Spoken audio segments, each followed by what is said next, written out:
So ayun po, kumuha po tayo ng styrofoam po na ayon sa gusto kong laki ng head ng teddy bear natin na gagawin. Tapos ayan, binalutan ko po siya ng fuzzy wire na kulay pula. Nilagyan ko po muna siya ng tangkay para doon natin isusuot yung keychain natin mamaya. Pagtaas po niyang balutan, ayan, yung tenga naman po, kalahati po yan ng isang buo.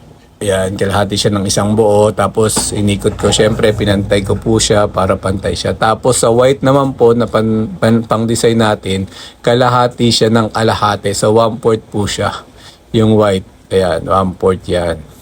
Okay? So dapat pantay po yung ikot niya para maganda po siya kabilaan.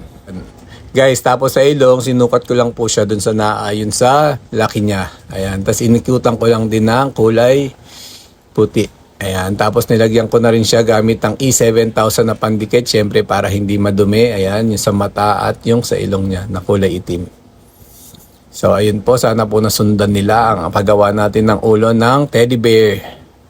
Tapos ayan, sa tissue, kumuha lang ako ng tissue paper, hinati ko sa 4 at inikot ko. Ayan, yan yung naging katawan, tapos binalutan ko lang. Tatanggalin ko din yung goma kasi para lang hindi siya umikot ng umikot. Tapos ayan ang nabalutan ko na siya. Taran, ayan na yung katawan niya mga guys. Tapos gagawa naman tayo ngayon ng kamay niya. Yan. Sa isang kamay, isang pasiwera na gamit ko dyan. Ayan, sinukat ko lang siya, tapos inikutan ko lang siya.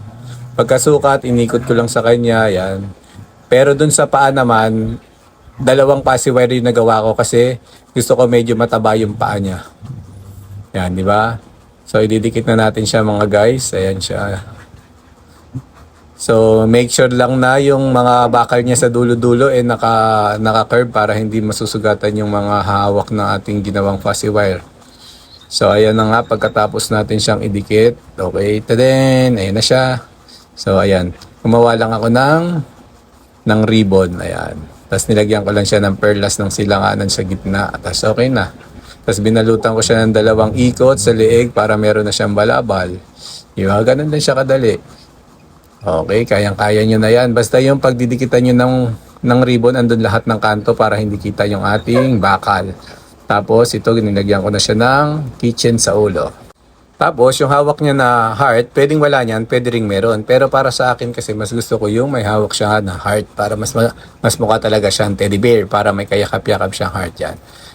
Inikot ko lang siya ng 2, yan, sinukat ko lang at tadan, ayan na, tapos na ang ating teddy bear. Siyempre, thank you for watching. Please follow for more tutorial. Thank you so much.